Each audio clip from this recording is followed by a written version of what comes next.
И двамата състезатели я правят по едно и също време. 170 точки имат двамата. Браво, много бързо. Така, сега сме на покритията с Т-тетрамино и Z-тетрамино. Имаме два вида плочки. Тук може да се използват няколко вида отцветявания, например шахматното. Защо шахматното? Всяка плочка за тетрамино покрива две черни и две бели, а пък тетраминото три от единия цвят, една от другия. Но виждаме, че не си губят времето и направо се опитват да намерят покритие доста равностойно.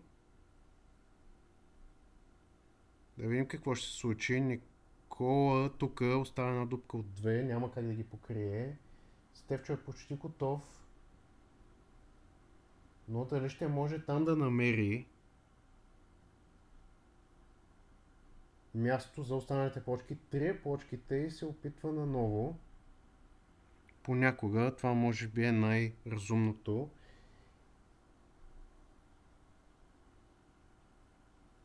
Добре, какво ще се случи? Още никой не е намерил покритието.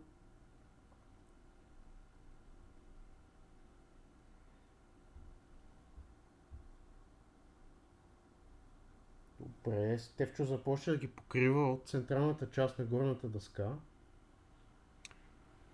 Никола ги кара последователно и гледа дали останалата част от дъската може да се покрие. Започва отново. Ако Стефчо натиска, че не може, губи 30 точки. Това може да се окаже решаващо. Не трябва да бърза така. Никола все още опитва, има достатъчно време, няма нужда да се бърза толкова. Сега Стефчо е на задачата с това да се отсветят 15 клетки. Няма начин там да се получат. Максималният... И той натиска, че не може. Браво! Много зависи Никола дали ще успее да направи това с покритията. Стефчо стига до възела и пак получава минус 30. Защо бърза така? Няма нужда да бърза така, но е каквото е.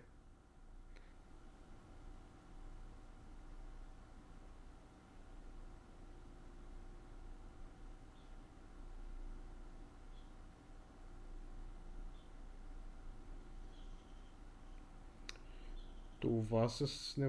Тук успява, добре. За сега... Но... Да, това е Олеровия път. Той е на последната задача. Много прибърза.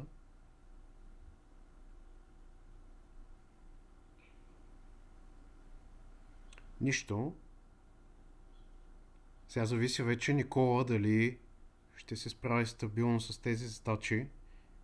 Тук е имал покритие, но няма как състезателите да знаят това без наистина да намерят конструкцията. Вижте колко е трудно. Има голяма вероятност Никола да натисне, че не може, но да видим. И защо Стефчо бърза толкова и с последната задача? Много бързо ги натисна.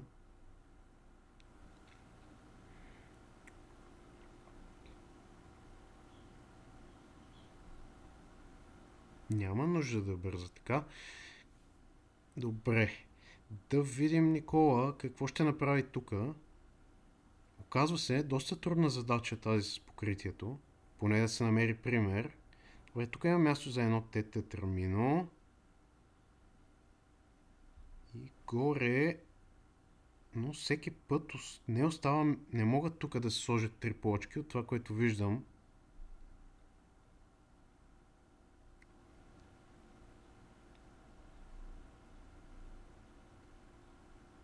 Да видим дали Никола ще намери покритие. Той си използва времето пълноценно.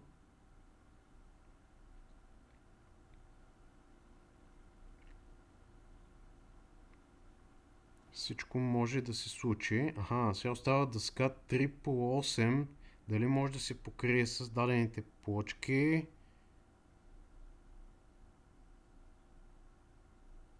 Добре, тук мисля си, че няма да има място за останалите плочки. Дали Никола ще натисне, че не може, при което ще се изравни по точки на този момент с Тевчо.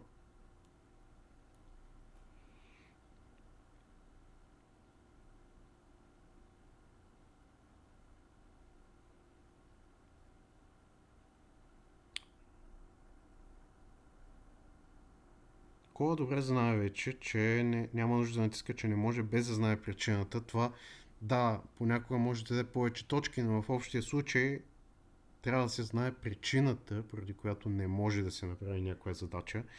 И виждаме, че това може да изиграе лоша шега на Стефчо. Минус 120 точки. Добре, времето на Никола изтича.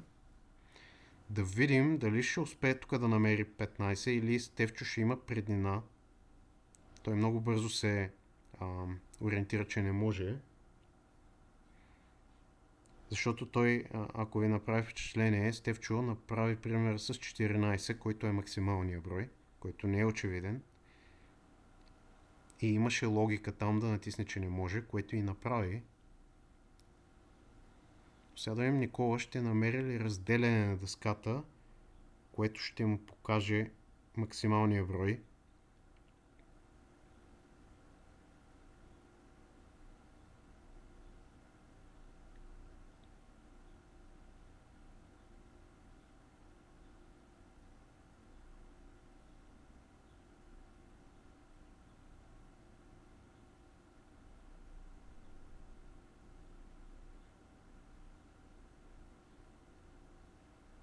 Интересно, може би ще направи пример с 14.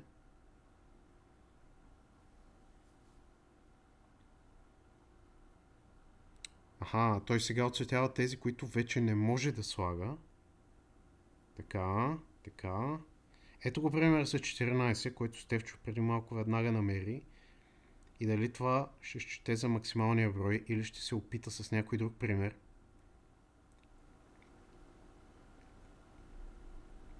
Никола още не знае, че Стефчо ги е нацъкал много пъти, че не може. Трябва малко по-смело.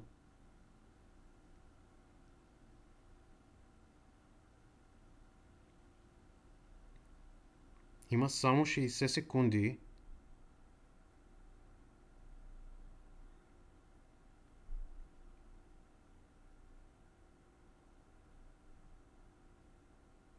Продължава да търси примерите. Това Никола играе малко по-предпазливо, което ще видим, кое ще се окаже печелившо. Стефчо много агресивно тръгна с това дали може или не може. Изчакваме. Само 30 секунди. Тази задача е много важна, защото Стефчо тук има 183 точки.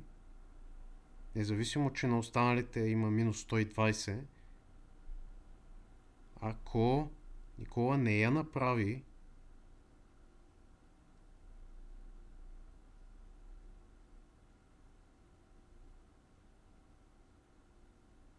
може и всичко да се окаже наравно. Само 7 секунди и натиска, че не може. 100 точки. Добре. Така. Сега тук това е задачата от Иван Солабашев реално. Където всеки квадрат, сумата от числата не трябва да надминава 22.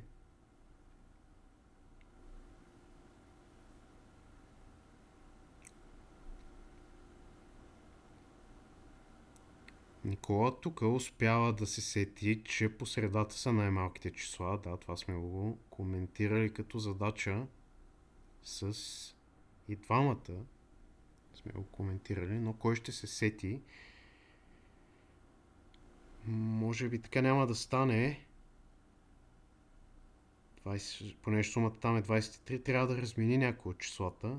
Например, мисля, че 7 и 9 ако размени и 8 и 10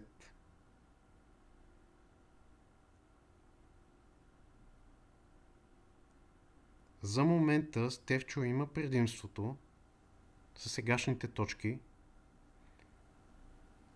но Никола според мен тук ще се ориентира, че може да размени някои от числата и да получи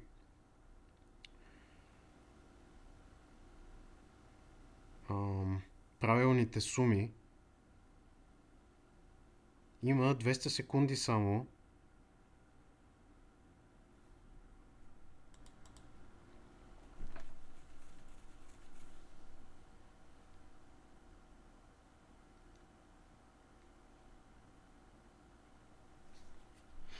Да, значи ако размени 7 и 9, ето, мисля, че там ще стане 22. И ако размени 8 и 10, не, ще трябва някакси. Аха, ето. Не, пак стават прекалено много. 170 секунди. Кола има време. Нали, ако ги нареди 1, 2, 3 и 4 по средата и примерно 11 и 11 и 8 и после 9 и 6, точно така ще се получи. Значи, ако тук сложи 11, 8, 9 и 6, а отгоре е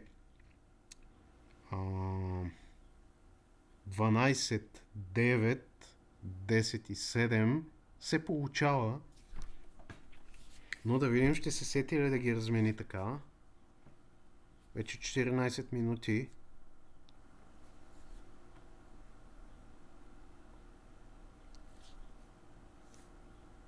Много рисковано. Стефчо ги натисна, че не може. Можеше да помисли малко повече, особено на последната.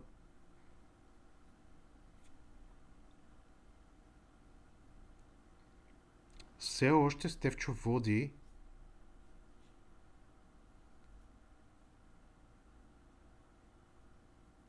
Добре. А така долу няма да му стигнат, защото отгоре стават 24. Само 80 секунди остават на Никола да довърши задачата. Трябва да мислят симетрично.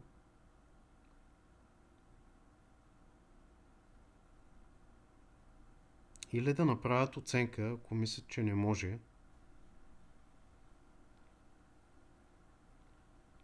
Трябва да кажем все пак, че Никола в момента е 7 клас, а Стефчо беше 5, той със сигурност има Никола по-голямо предимство в това, че има малко повече опит с оценките и това кога нещо може и кога не.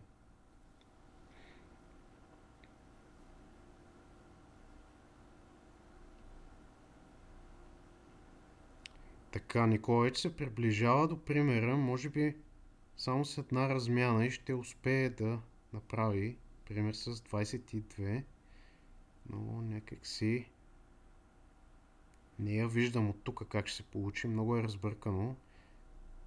Ето сега тук се получава пример с 25. Добре, само 18 секунди. Дали ще натисне, че не може или ще изчака времето му да завърши?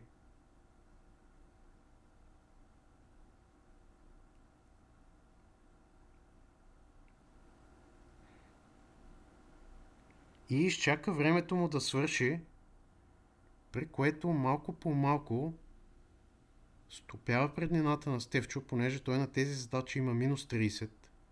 Сега този възел мисли си, че може.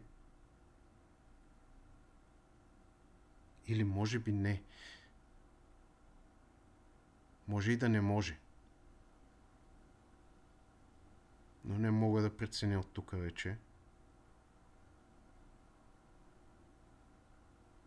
Да, този възел според мен няма как да се развърже. Това усукване по средата е много... Има подобен възел, който може да се развърже в ето тази част, ако успее да се отключи.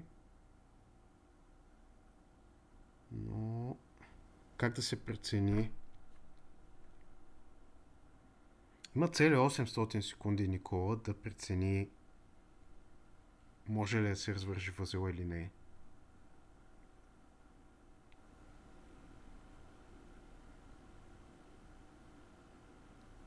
Дали ще ги използва? И натиска, че не може, при което печели с 54 повече. Единственият шанс в момента на Стефчо е Никола да натисне два пъти, че не може. Но според мен Никола тук ще направи тази и ще спечели победата. Ето, мисля си, че по този начин, въпреки че са им много близки точките, мисля си, че Никола ще няма ситуация, в която да натисне нещо, че да му вземе толкова точки, 230 точки. Да, виждаме, че прибързването на Стефчо тук му изигра лоша шега.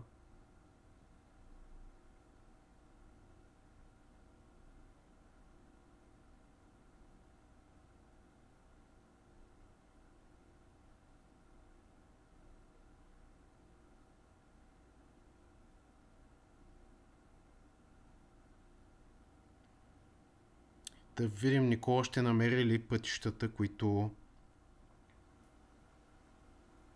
съставят графа. Трябва да почват от нечетните точки. В случая всичките са нечетни, защото това си мисля, че е 8 клика. Да, това е 8 клика и действително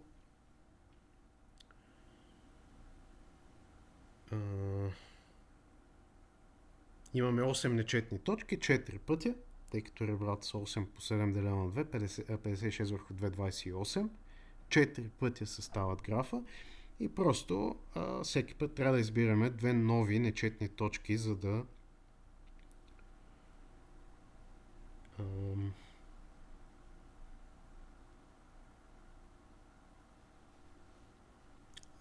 да са коректните краища на пътищата.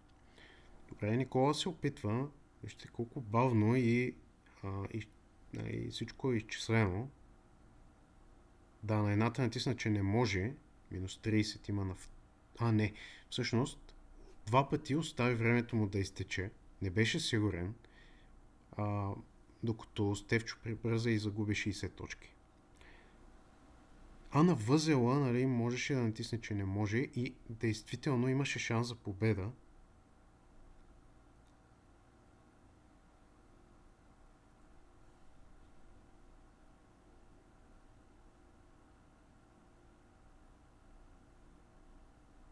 Трябва да кажем, че Стефчо до момента има 3 победи в финалите, което наистина е изключително добро представяне. Победи Сами в финал С. След това победи Младен. И след това победи Стела, за да се класира тук. Това е много добро представяне. Цели 3 победи срещу 3 играчи. Това е... Никой от тях все още не е направил това, освен Стефчо.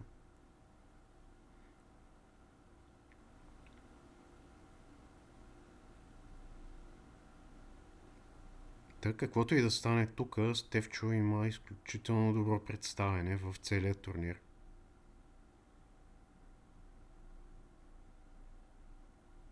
Но няма нужда, нали, да рискува, тъй като има шанс за още по-добро представяне. Даже и да спечели цялото нещо, въпреки че Никола и Кристиан са много силни. Младен също. Младен се справя изключително силно по състезанията по математика тази година за 7 клас.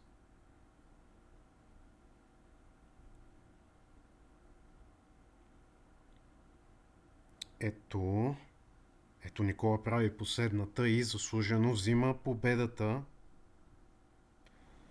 което